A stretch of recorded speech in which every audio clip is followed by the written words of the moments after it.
आगे कवि कहते हैं, काली तू रजनी भी काली, शासन की करनी भी काली, काली लहर कल्पना काली, मेरी काल कोठरी काली, टोपी काली कमली काली, मेरी लोह श्रृंखला काली, पहरे की हुकृति की ब्याली, तिस पे है गाली ये आली। तो कवि यहाँ कहते हैं कि एक तो तू काली है और रजनी भी काली, यानी कि ये रजनी मीन्स रात भी काली है। शासन की करनी भी काली, यानी कि ये जो ब्रिटिश का शासन काल है वह भी काला है और उनके जो काम हैं वह भी काले हैं। काली लहर कल्पना काली, और ये इस टाइम जो शासन, ब्रिटिश का जो शासन है उसकी जो लहर है और जो क्रांति फैली है चारों तरफ वो भी कैसी है, काली है। मेरी काल कोठरी काली, और मुझे जिस कोठरी में रखा गया है वह भी काली है। टोपी काली कमली काली, मेरी जो टोपी है वह भी काली है, कमली यानी मेरा जो कंबल है वह भी काला है। मेरी लोह श्रृंखला काली, और मुझे जिन जंजीरों से बांधा गया है वह भी काला है। पहरे की हुकृति ब्याली, और ये जो ब्रिटिश शासन के जो पहरेदार हैं और ये जो हुंकार लगाते हैं, जो चिल्लाते हैं, वो किसके समान बताए हैं, ब्याली, यानी कि सापिन के समान। उनकी जो फुंकार है, उनकी जो हुंकार है वो भी किसके समान बताई है, सापिन के समान बताई है। तिस पे है गाली ये आली, और उस पे तू क्यों चिल्ला रही है हे सखी कोकिल बोलो तो।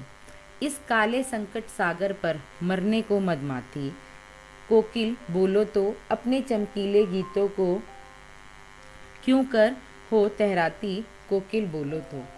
यानी कि कवि यहाँ पर कहते हैं कि इस संकट रूपी सागर पे मरने को मदमाती, कोकिल बोलो तो अपने चमकीले गीतों को क्यों कर हो तहराती। तो कवि कहते हैं कि ये जो पराधीनता का जो समय है और उस पर जो ये संकट रूपी जो सागर छाया हुआ है, उसमें उसकी तुम रणभेरी क्यों कर रही हो, यानी कि कौन सी रणभेरी कर रही हो, अपने चमकीले गीतों को क्यों फैला रही हो, और क्या कहना चाहती हो कोकिल बोलो तो।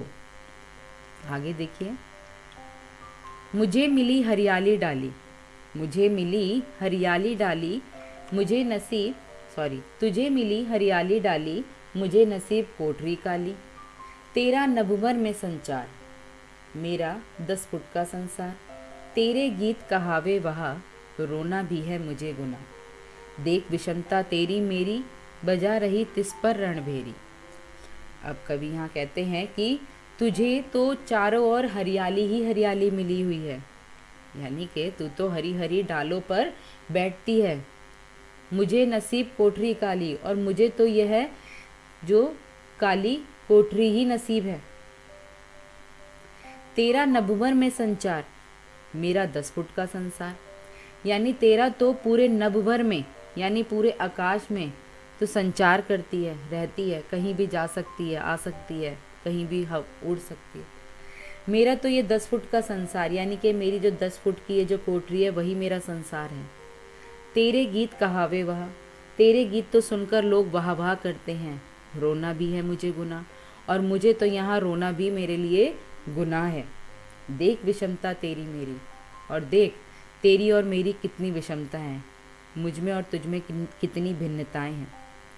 बजा रही तिस पर रणभेरी, और उस पर तू क्या रणभेरी मचा रही है, यानी कि कौन से विद्रोह के बीच बोना चाह रही है कोकिल बोलो तो।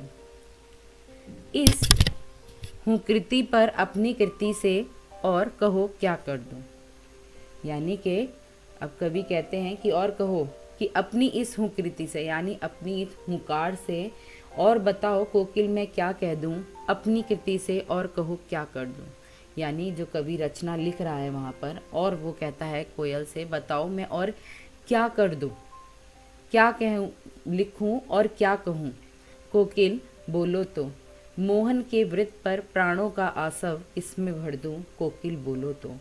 अब यहाँ जो मोहन है, मोहन यहाँ पर महात्मा गांधी से लिखा है, ठीक है, महात्मा गांधी जी के लिए। तो यहाँ पर कवि कहता है कोयल से कि कोयल, ये जो गांधी जी के ने जो देश के स्वतंत्रता के लिए जो व्रत रखा था, मोहन का व्रत यानी कि जो गांधी जी ने जो देश को आज़ाद कराने के लिए, स्वतंत्र कराने के लिए जो व्रत रखा था, वह जो प्रण किया था, वह प्रण आसव आसव किस में भर दूं, यानी कि जो उन्होंने प्रण लिया था देश को आज़ाद कराने का, वो प्राणों का आसव मैं किस में भर दूं, कोकिल बोलो तो आपने देखा कि इस अध्याय में कवि ने कोयल के द्वारा अपने भावों को व्यक्त किया, कोयल से बात करके। और यह जो कविता है कहीं ना कहीं देश में जो उस समय हो रहे अंग्रेज़ों के प्रति या ब्रिटिश शासन के प्रति जो अत्याचार हो रहे थे, उस समय का जो एक माहौल बना हुआ था, उसके ऊपर ये जो है कविता लिखी गई है। मैं आशा करती हूँ कि आप सभी को ये कविता समझ में आ गई होगी। धन्यवाद।